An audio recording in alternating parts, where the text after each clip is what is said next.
Matt's out of the right to show you a picture from this weekend, because this is a way in which my two children who are at home right now have decided to cope, if you will, with the stay-at-home orders. And so on top here, you see my 14-year-old Sammy, and that is our dog's swimming pool. And she is playing ocean music in the background and using some of her own mindfulness while she's also reading a book that she enjoys. And then down below is my almost 21-year-old Katie, who is getting some of her frustrations out and taking down a tree that we lost to bagworms. So there we go. So a little update there, but, and I think it's important that I share them with you as well, because tonight we're going to be talking in part about how stress and anxiety impact our mental health and our physical health, which Claire spoke a little bit about that physical health implication for doctor's visits. But it's this focus for tonight is on you as well as your kids. And so we're going to be looking at this from both perspectives. As we understand the mechanics of stress on our body and our mind, you're going to learn about different opportunities for healthy coping strategies. Mindfulness is one of those strategies that is showing more and more research that supports the notion that participating in these strategies are mindfulness practices help to lower stress, anxiety, depression. And so there's a lot of wonderful benefits from that. And so that's one strategy, and we're going to expand it beyond that to talk about additional things that you can be doing as well. Then we're going to talk briefly about how to support others, meaning your children who are also dealing with stress. And I'm going to be driving it home how important it is for you to take care of yourself on a daily basis, but especially in times like this when everyone's stress level is a little bit higher. So let's go on and let's talk a little bit about stress, all right? Key things when we look at stress is that stress occurs when something is perceived as difficult to deal with. And so as Claire mentioned earlier, we're all dealing with the stressors as they relate to COVID-19. However, our experience related to that stressor is going to be different. And what that means is that because of our individual genetics, our state of health, prior experiences, and other things, that everybody's orientation to stress is going to be different. And we'll see that more acutely when we talk about how there are certain stress triggers for us as adults, as parents, that are going to be different than what our teenagers, children might identify as triggers in the situation. So keep that in mind, that stress is a very individual experience, and something that really stresses me out might not be stressful to you at all. And so it's just the way things are. And I think that's important to understand. So the first thing I want to do as we get started is do our first poll. And so we're going to check in to see where people are in terms of their stress level today. And so if you would take a minute, if you'd like to participate, the options go from, I'm okay, but those around me are struggling, to kind of middle of the road, managing on a day-to-day basis, to I'm on a treadmill and I'm starting to lose energy, I'm getting fatigued, to overwhelmed, just feeling overwhelmed and I'm not sure what to do. It's hard to think, it's hard to plan. And that is just the honest place where I am at this moment.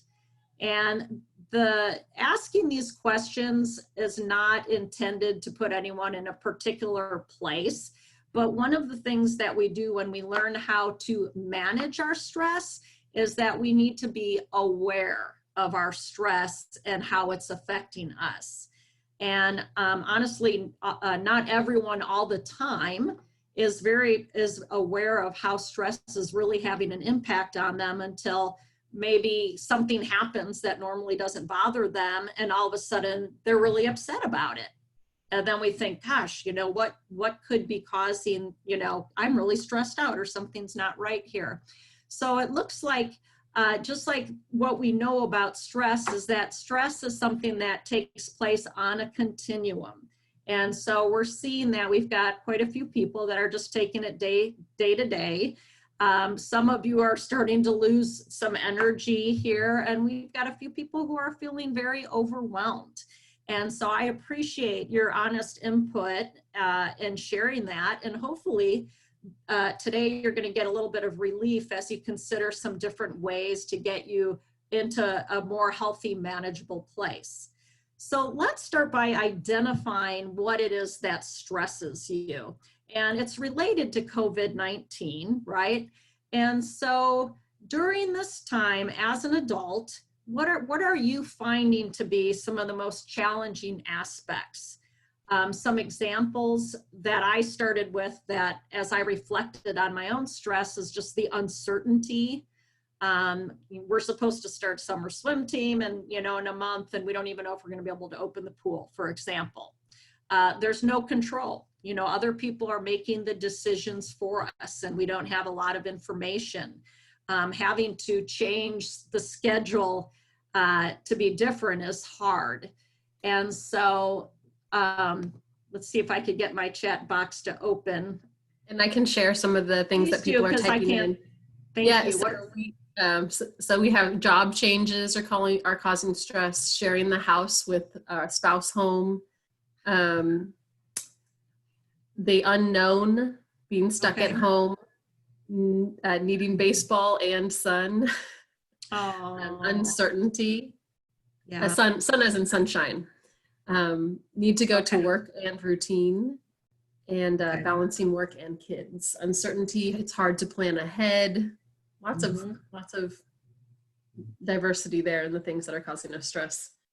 Yeah, and those are all, that uncertainty piece, is huge. Having to change jobs or do a job differently, or worrying about whether or not you're going to have a job are things that certainly are going to increase your stress level. On top of, like, as what I recall, and I don't have the list here, just trying to manage everything and not knowing at what point are we going to be able to move forward here and return to some type of normal. And so recognizing what those stressors are is another important step in positioning yourself to deal with those stressors in a healthy way. And so this is just a thought to get the thought going, to ask yourself that question. And some people might find it helpful to write it down. And why that's important, we're going to talk about as we go into this presentation and look at healthy ways of dealing with stress. And so what are my personal individual top 3 stressors right now? And just start there. Now let's move forward. And I'd like you to think about your kids for a minute. Whether you have young kids or older kids, young kids might not be super aware other than maybe that you're experiencing stress. But what are some of the stressors that you're noticing with your kids or your teenagers related to the COVID-19 restrictions and different way of having to do things? For mine, the 2 that I have here, they're chomping at the bit and wanting to be with their friends, and when is it okay to get out there? Those are the questions that are coming up a lot. And, just situations like celebrating a birthday party, or, my college student would much rather be in college with her friends than, as she has said, I feel like I'm back in high school moving back home. Well, yeah, that's very stressful for her, and acknowledging those stressful, what she perceives as stressful is important. Whereas it's tempting to say, there's people who have it a lot worse than you. You could say to a teenager, well, you just need to be grateful that you have your health and all these other things, but that's really not very supportive. And so it's important to recognize, from your kids, what is it? How are they experiencing this, and what are they finding to be most difficult? Because you might be surprised at what they say. And when they share with you, it's important just to listen and to validate their feelings, and certainly not to minimize those feelings in any way, because we want to be able to have our kids express what's happening with them. We have some parents who are giving some feedback. Oh, you do have some? Okay, what do you have? So the lack of social time, not spending time with friends outside, and struggles with school, progress in extracurriculars, not being able to move forward, missing friends, missing spring sports, and my daughter missing a college graduation ceremony, not being able to get driver's license, not getting to go on planned trips, not being able to take driver's tests, missing birthday parties, dealing with parents home more and more involved in their free time, not having a routine. I like that. Yeah, I think I got most of them, but yeah, we had a lot of feedback on those. Oh, good. So that we have that, because you're tuning in, you're having those conversations with your kids, which is actually just having that conversation is a healthy coping strategy. And it might not be even a conversation, but just recognizing, that they're missing out on these different milestones, like you said, with a college graduation, and really wanting to get out there and participate in sports and other things.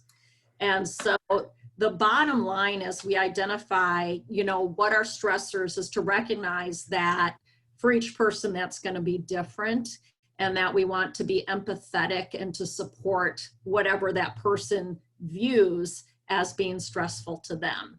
And it's okay, and it's actually healthy to express, just a little of, how you as an adult, as a parent, are a little stressed out, because it's difficult for you too, not knowing the answers, not being able to say, well, your extracurricular activities are going to start on such and such date, but to find that common bridge of uncertainty and letting them know, you're not alone, in feeling this.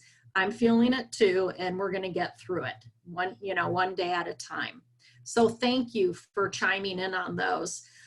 Just briefly, this is an example of a stress continuum, and I think it's important for you to see this as it relates to people's ability to perform well, which includes just daily day tasks, activities, whether it's school for your children or whether it's, work for you. It could be related to an athlete as well. But what we find is that there's a continuum where we don't want to be on either end of the continuum. We want to find that sweet spot of optimal stress, which is right there in your yellow. Okay. So for example, if we're inactive and bored, like Claire was saying earlier, stress, our bodies are intended to handle stress. And stress is a part of life that is not going to go away. And there's some very good adaptive functions of stress. For example, if I didn't experience some level of stress related to paying my bills, taking care of my kids, I'd probably stay in bed. And so some stress motivates us to get up and get moving, even if we don't really feel like doing something that we need to do. We know that when stress is at an optimal level, that our mind is very focused, our body responds with the right chemicals for peak performance, and it helps us to do very well in whatever it is that we're choosing to do at that time. But as we learn, as we talk about the prolonged stress of, dealing with the uncertainties that we're dealing with, we know that it can have a very devastating effect on our mental health, but also on our physical health, where a person starts feeling fatigued, exhausted, panic, anxiety, and generally a person starts to break down over time unless there's some mitigation that takes place. And so that's where we're going to be talking about tonight, is how do you mitigate that situation? What can you do to get by on a day-by-day situation so that we're not in the red, so that we're moving back more into a yellow state of mind?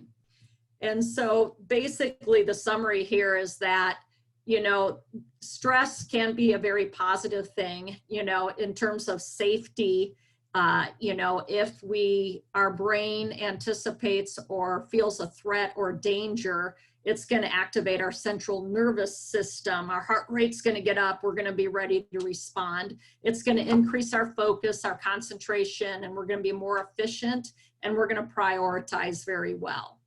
But when on the other side, on the right side, if we look at stress overload in summary, that's where our body becomes fatigued because our adrenaline, our central nervous system, is a heightened state of arousal for a longer period of time. And so think of, that fight flight response. If you've ever been frightened by something or, felt threatened by something, your body automatically goes into that response, and it requires a great deal of energy. And so that's why practices such as mindfulness help to calm that stress response when a person is feeling in that state for a prolonged period of time. And so, like I said, being aware of what your symptoms are, identifying what the source of your stress is the first step, so that we can look at things that you could do to take care of your mental health and your physical health. We talk in the seminar, I know I named it flatten the COVID-19 stress curve, but we can't really talk about stress without talking about a little bit about anxiety. And anxiety is essentially the emotional response that a person has to stress. It's that feeling response. And where that's coming from is a part of your brain called the amygdala. And it's activated whenever, as I said earlier, your brain perceives some type of threat. And so to get into the neurological basis of this, for those of you who are interested in that type of thing, what happens is certain neurochemicals are released into your central nervous system to help you prepare to respond to that situation. And so that's, again, tied into that flight, fight response. And sometimes people even freeze, meaning they don't respond at all. And that's a normal, that's a normal thing. That's a normal thing that some people do that when they're in a situation where they feel threatened or overwhelmed. And so the reason why I expanded on this is because the amygdala, which is located in the center of your brain, is, like I said, that emotional part that responds to what is perceived as a threat in the environment. And its job isn't to really think through whether or not there's really danger, it just acts, all right? And so as we go through this presentation, part of dealing with stress in a healthy way is learning how to calm, that amygdala, how to calm those big emotions, as some people will say. Mindfulness. I know that Claire talked about this earlier.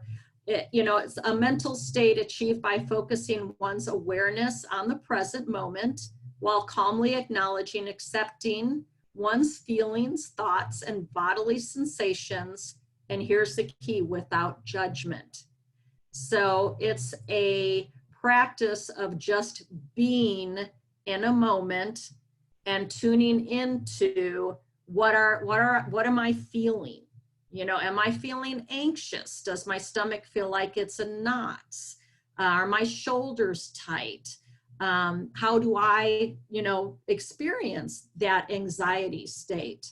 But also, what am I thinking about?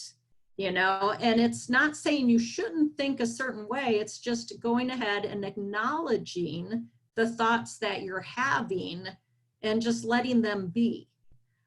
We find that when we take time to step back and be more self-aware and just acknowledge the thoughts that we're having, that as we continue in these practices, we have better objective perspective, if you will, and then how to respond, how to take that information, and what are some things that I can do to respond.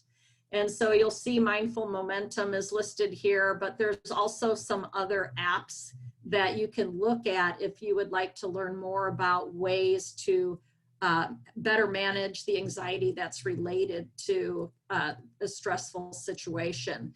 Because what we find is that when our amygdala is experiencing big emotions such as fear, then we are in that brainstem place. And when we're in that brainstem place, which is our downstairs brain, we can't think, we can't problem solve.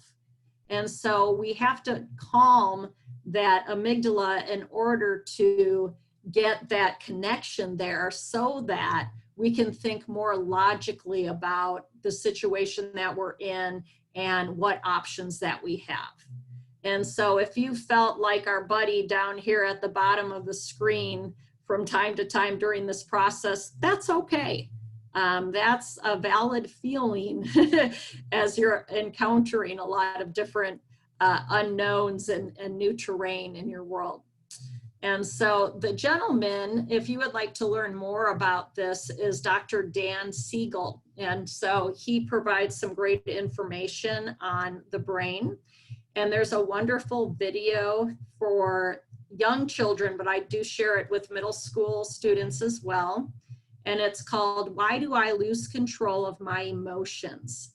And that video talks about the processes of the brain. And so if you have a child in your home that just seems to be very overwhelmed and having trouble self-regulating, that's a video that might be helpful to them in understanding how their brain functions. And then the strategies that we're going to talk about tonight could be ways or solutions that they could experiment with to help calm their brain. So teenagers are unique in many ways, and they're at maybe a higher risk during vulnerable times like this because of, number one, their brain not being fully developed. And so because their brain is not fully developed, they have limited coping resources. Another risk factor can be technology. There's healthy uses of technology, and then there's unhealthy uses. So the healthy technology would be used in a situation like this to be able to have perhaps Zoom phone calls with their friends, or, getting connected with family members, through some type of video format. That would be a wonderful use of technology, and certainly would encourage parents to kind of lighten the restrictions on technology during this time, because as a lot of your kids stated early on in the presentation, their sources of stress is not being able to connect, with each other. And so allowing them to connect through some of these platforms could be one way to help deal with that situation.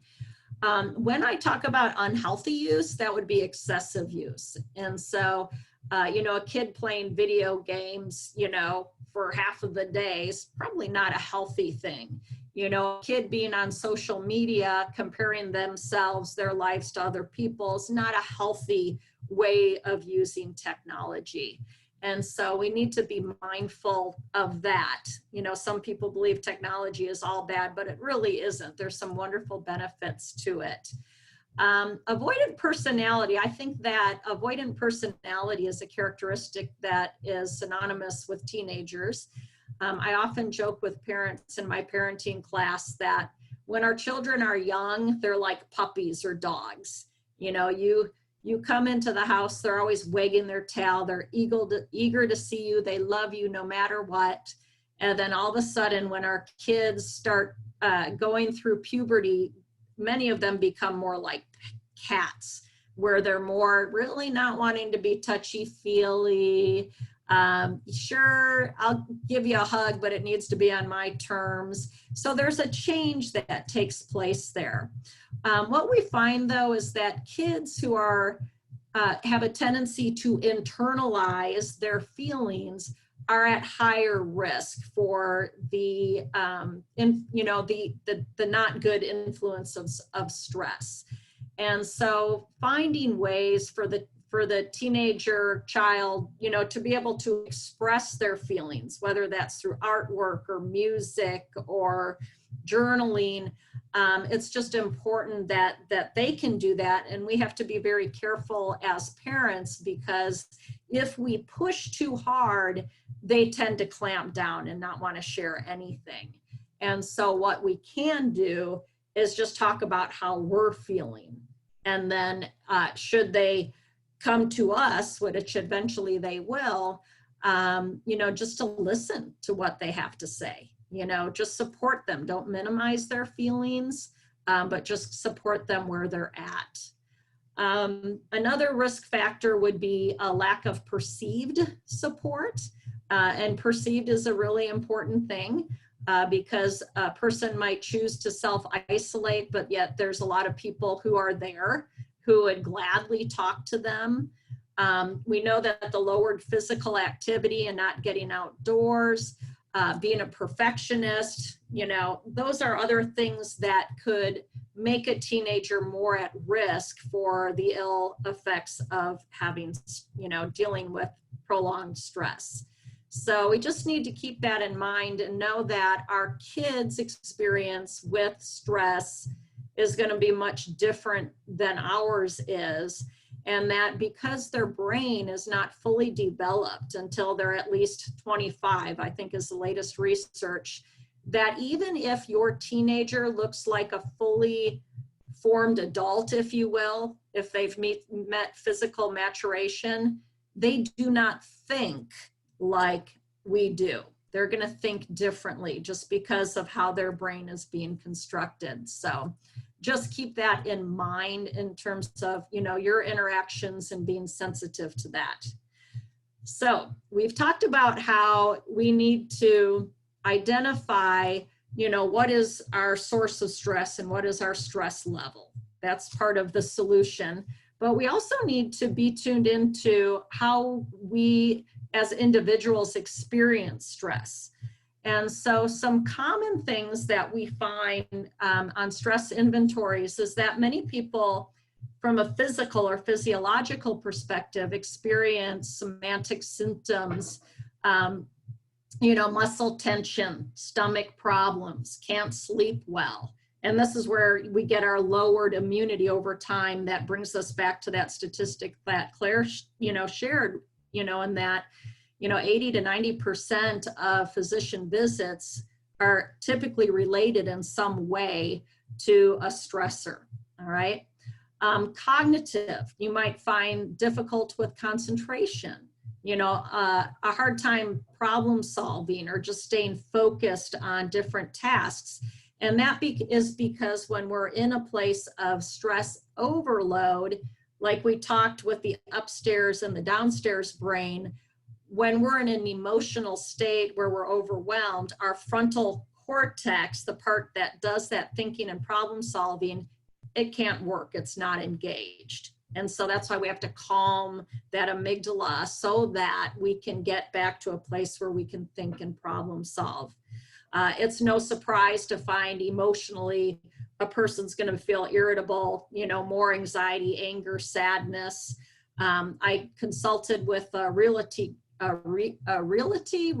group earlier this week, and one of the salespeople said that she just, you know, stood by her back door looking outside and just cried for like an hour, you know, just because of the stress of the whole situation and not knowing what to do.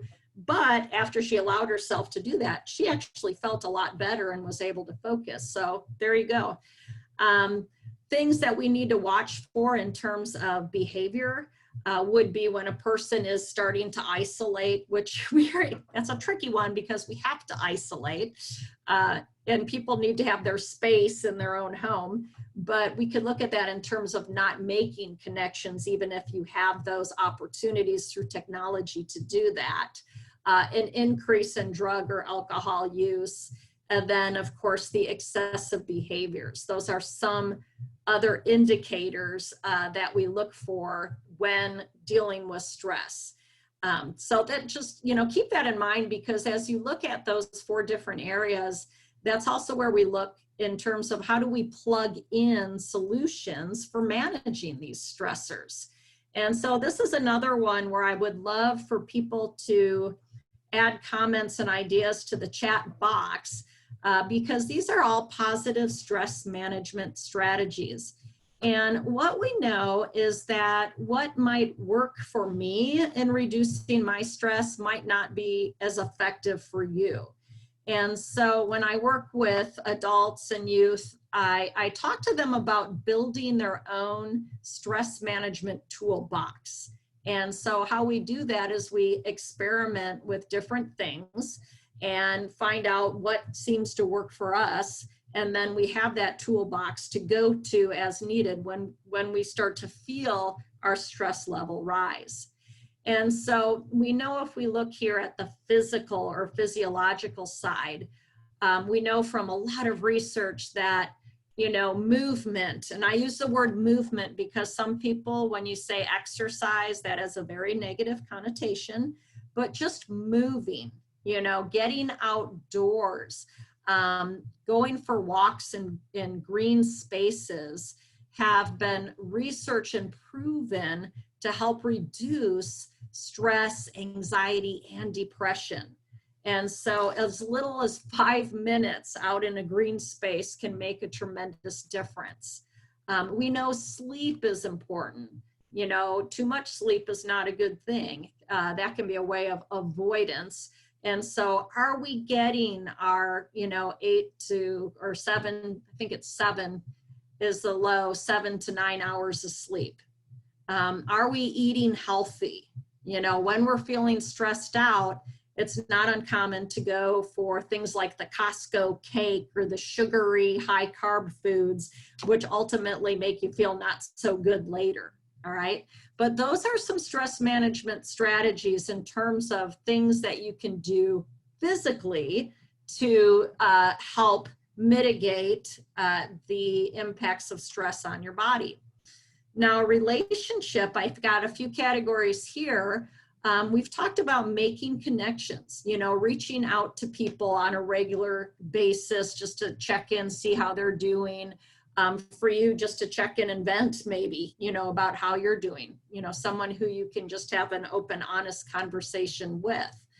Other things that are known to help ease stress is to stop and think about, you know, the situation really stinks, but what are some things that I am grateful for? All right. Yeah, we have our whole family living on top of each other right now, and there's just not enough space, but, you know, we do have a roof over our, you know, over our head, and we're able to, you know, feed our kids, and actually being together has allowed us to do some things that we haven't done in a while, you know, as far as some games and things like that. Then the other thing is, what can I give? How can I give back to the community? I don't know about you, but, you know, when I've been out on bike rides or whatnot, I see a lot of neighborhoods that are putting up signs with positive messages. That's a way of giving back to the community. We have a neighborhood challenge in Lee Summit for collecting food for Lee Summit Social Services and cold.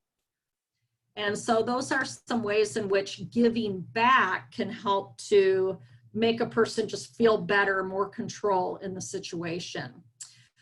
Emotions, we talked about the mindfulness, you know, digging into that, but also what are some different ways that I can be creative? You know, could I put nature here as well, because you get like a double benefit, if there's such a word, when you go for a walk in nature. It seems to have a compounding positive effect. Now throw some mindfulness strategies here. Go for a walk in nature and then tune into your senses. What are 5 things that you see? What are 4 things maybe that you hear? What are 3 things that you could touch? You know, what does their texture feel like? And so anytime we are feeling overwhelmed, getting grounded and focusing in on our 5 senses is one way to calm that amygdala, to calm that stress response. Here's even better. Let's say we decide to go for a walk in nature, obviously. We are with our dog, so there's your connection, and we're looking at things that we really tuned into our environment. Give it a try and see what happens.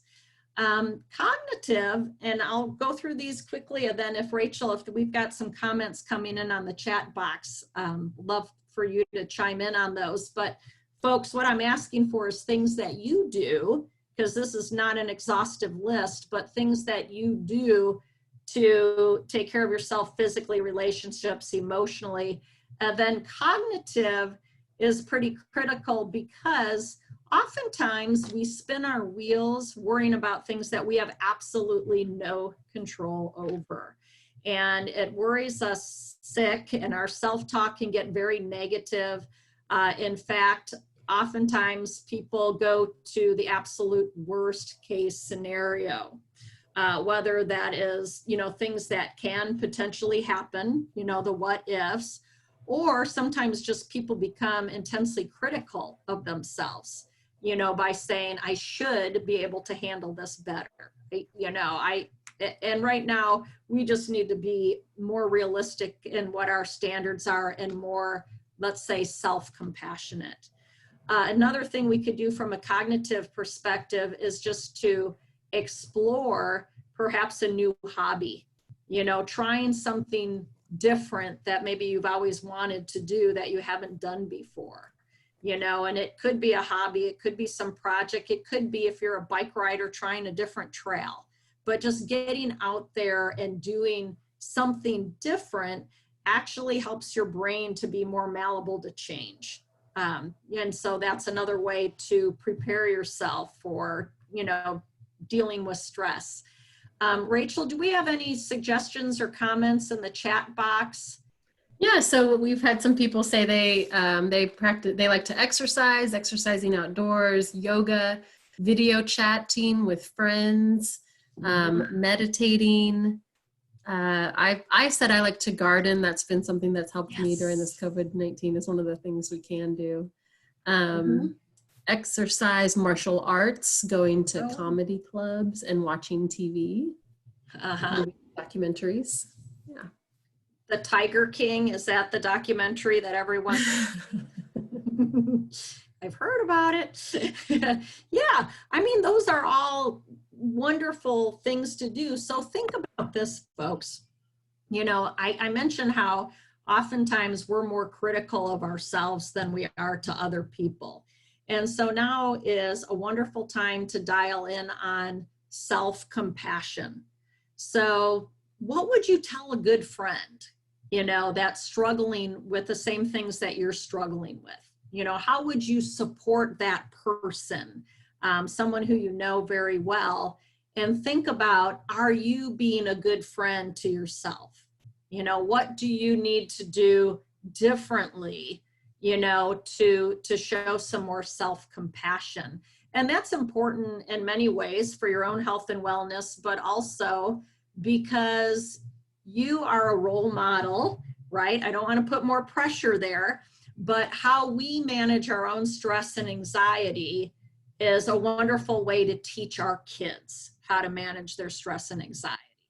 And it's okay for you to not be okay all the time, all right? It's okay to express that, maybe you're feeling a little overwhelmed yourself, and that's just where things are, but, we're gonna get through this. And so being real about that is important. Getting up in the morning, getting out of bed, having some type of routine. It's like things that we talked about last week to deal with boredom, where we say to our kids, well, what have you done to be active today or to move today?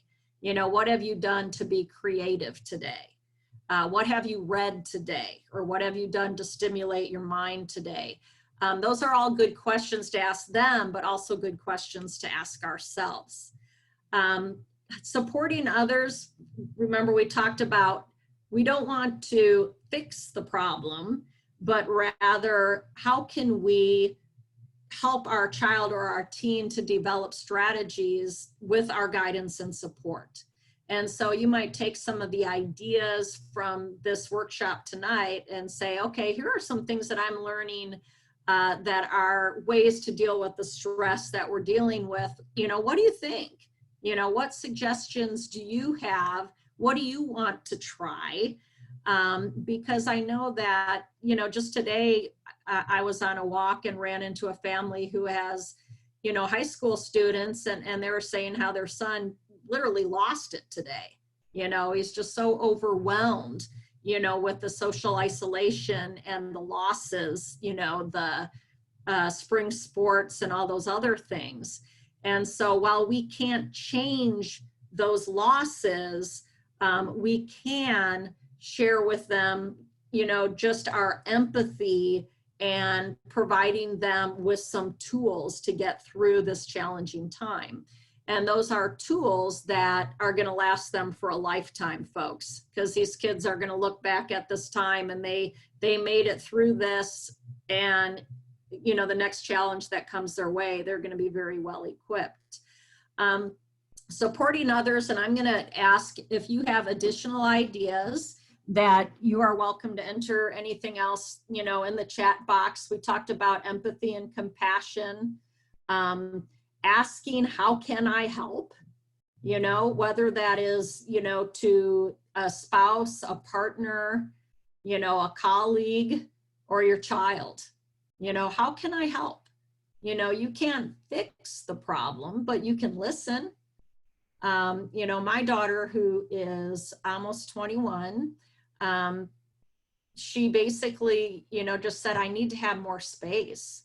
You know, and so I'm like, oh, well, okay, you know, instead of being perhaps sad that she didn't want to join us for every little thing that we were doing, we started to see things more from her perspective and acknowledged just her need to have a little bit more space. And now she's been coming out more. So we're pretty excited about that. And then we'll get to seek professional help as we wrap up the presentation. But others of you, you know, I know that I've got a talented group tuning into these things. What are some of the other things that you have done to support others around you that seem to be making a positive difference?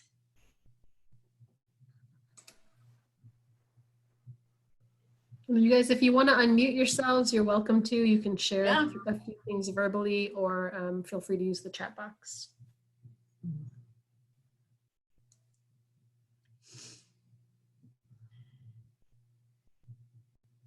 They're being quiet on this one. Okay, all right. Well, I just wanted to give, you know, that opportunity and you know, ask, how can I help? That just seems to be, you know, something that resonates for me. And so if there's something else that comes up as I continue to wrap up, you know, feel free to raise a hand, unmute yourself.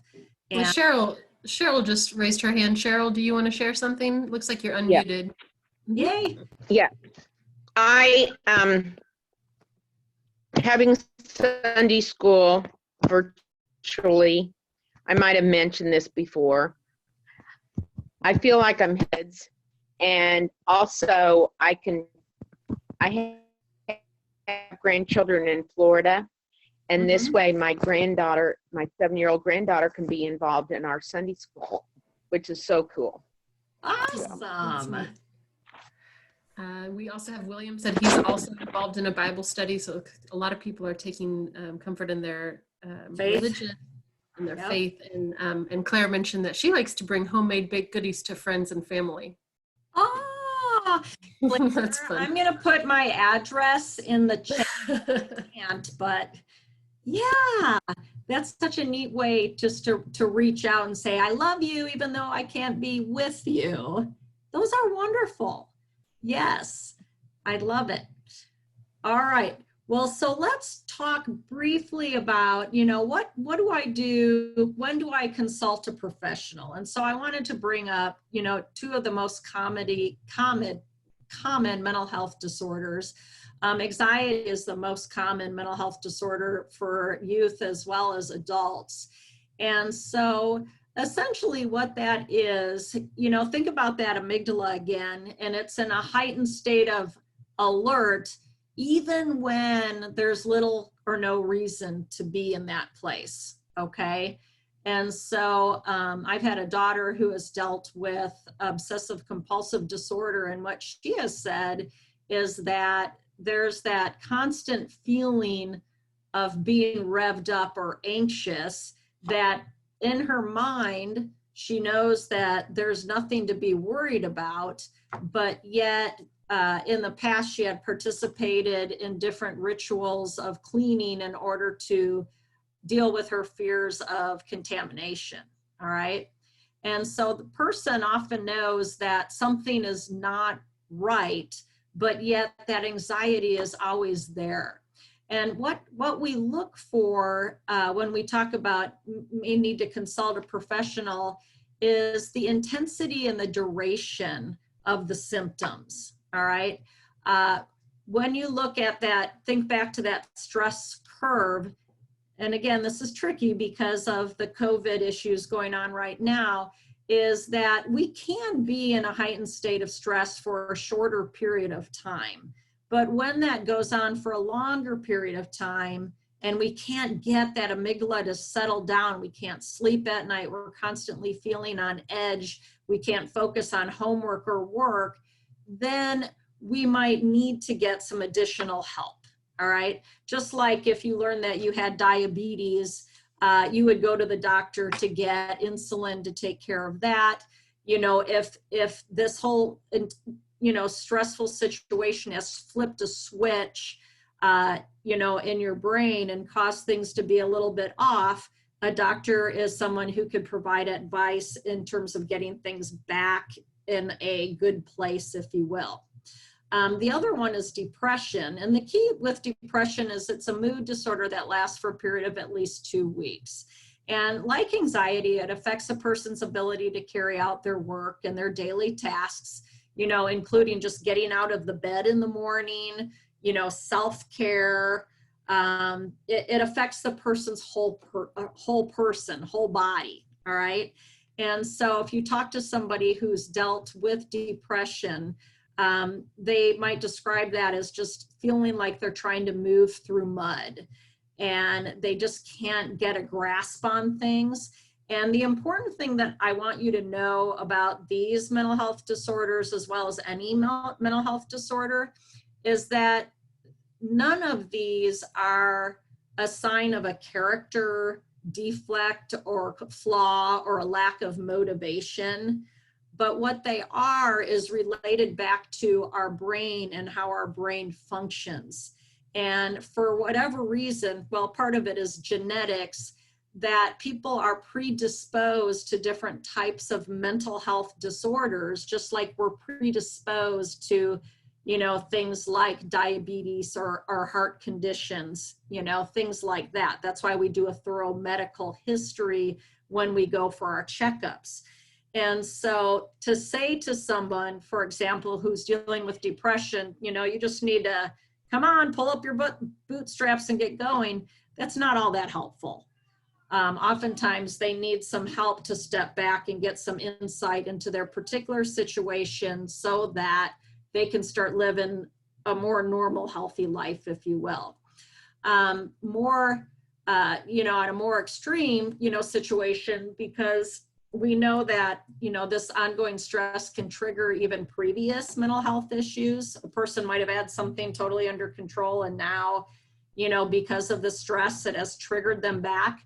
One thing that I would like to say about that is for a person who's been in treatment in the past, and this is kind of ebbed and flowed and come back, is to think about, okay, what are the strategies that you used previously that helped you get to, the point where you no longer needed to consult that doctor on a regular basis.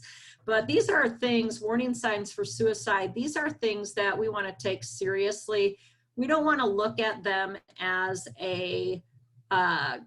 some parents might say, well, the kid just wants attention. Well, if a kid is expressing any of these feelings of, hopelessness, unbearable pain, feeling trapped, if they're using drugs, alcohol, you're seeing them engaging in risky behaviors, that's when we want to look for what resources are available there.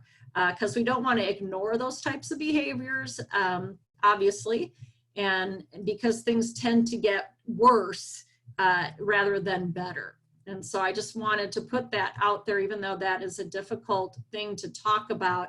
And there's also some precipitating events that could cause a person to feel hopeless and helpless. And what we find is that when people who have survived a suicide, you know, the people who have been interviewed about the suicide attempt will say they really didn't want to die. They just couldn't manage the pain anymore. And so helping a person get through that difficult place by getting them connected with resources, taking away their access to means, providing supervision. You know, granted, none of this may apply to you as well, but who knows, you might bump into somebody who's dealing with these things. We just want people to know that there's resources out there. And so these are some of the resources that people can use in terms of just a phone call, as well as a text number that people can call. And the one on the bottom, First Step to Help, is actually a local 24/7 bilingual helpline. And so they will not only help to consult on the situation, but also if treatment is needed or whatnot, they're going to help find the right connection based on insurance or no insurance, et cetera, to get that person care. And this is something we need to be really mindful of, you know, as this continues, because it is taking a strain on our mental health. Some other resources, folks, there are some amazing resources out there right now for free. And so I encourage you to just get out there and Google some different things. We've been touring national parks, which has been kind of fun. You know, the meditation, a lot of those apps are being offered for free. Your teens might, or even younger children might enjoy those. Check out Mindful Momentum. You know, the movement exercise, there's some resources there. And does anyone, as we wrap up and I start talking really fast, does anyone have any additional questions before we wrap up for tonight? Tomorrow, or not tomorrow, but next Tuesday, based on the feedback that we've been getting through your evaluations, we thought it would be good to talk about motivation and how to stay motivated during this time. And so hope you'll join us, but does anyone have any questions before we sign off for the night? William actually reminded the group in the chat box of a really awesome opportunity that I think you mentioned in the first session from Love and Logic, their free online class that they're offering. And William included the link. If you scroll up in the chat box, you can see that there. I also went and reposted it on our Facebook page. So if you follow us on Facebook, but that does end this month. So the end of April, I guess, is that tomorrow or the next day? Oh, it does. So I bet you. Yeah, that offer ends. Okay. Yeah, on Thursday. So if you want to take advantage of that, thank you, William, for reminding us of that. And William also was wondering how many more sessions you'll be offering in this format. I don't know if you have a plan for that, Kerri. You know, just like we're taking this 1 week at a time. And so philosophy is, if you folks feel like this is a benefit and something that, you know, you want to continue to do, and you want to, you know, throw ideas and things out there as far as topics that will keep, you know, we can keep going. So I don't have a specific end date. You know, I was wondering a little bit about, you know, if we, you know, one evening maybe just wanted to do an open forum, you know, where it would be more like a Zoom call where people could, you know, just bring up some of the challenges that you're having and we could discuss that. So if that's something that's interest to you, you might indicate that when you get the survey in the next few days about this class, just that would be a topic you would like. But and that's a good segue for me to just remind everyone that I will send out an email tomorrow, and it will include a survey that will ask you to evaluate the class. It takes less than 2 minutes to respond to. And that same email will include a video recording that links to this session. So if you want to go back and rewatch something, or if you want to forward this class on to a friend, you can use that link. And then there will also be an invitation for next week's class on staying motivated. Once you register, you don't have to re-register, but you can always, if you lose the link or you want to forward that on to a friend, you can do that through that link as well. Excellent. All right. Well, thank you all for joining. And if you have additional questions, just put them in your response on the survey and we'll get back to you, okay? Have a great evening. Thank you. You're welcome.